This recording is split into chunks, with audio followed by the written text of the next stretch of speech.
Ako vam krtice prave haos po bašti, ovo morate vidjeti. Jedan prirodan trik bez otrova i bez hemije koji krtice ne podnose ni minut. Ne ubija ih, ali ih tjera da pobjegnu glavom bez obzira. Sipajte u posudu 2 decilitra vode, ali voda neka bude vrela, najbolje da je proključala. Ako ste se ikada probudili i zatekli humke po bašti, znate koliko ovo zna da iznervira. Ovaj recept protiv krtica ne šteti vaš vrt.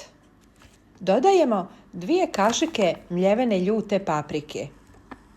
Treba da znate da krtice nisu zle, ali imaju nevjerovatno osjetljiv njuh. One žive pod zemljom, kopaju mreže tunela i bježe čim osjete jake iritantne mirise.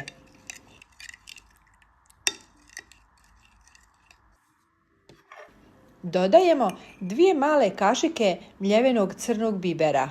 Krtice nikako ne podnose ova 2 začina jer im bukvalno peku nos.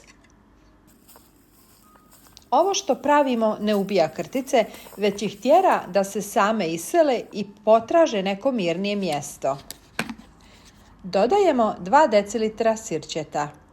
Prijatelji, ako još niste, pretplatite se na naš kanal, uključite zvonce i lajkujte ovaj video. Hvala vam na tome.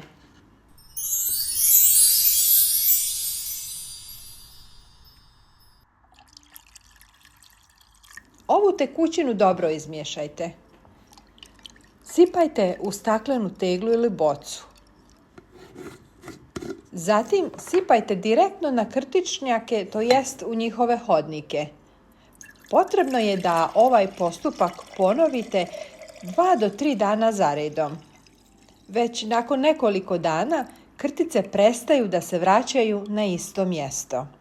Dragi prijatelji, pošaljite ovaj video i vašim prijateljima na društvenim mrežama.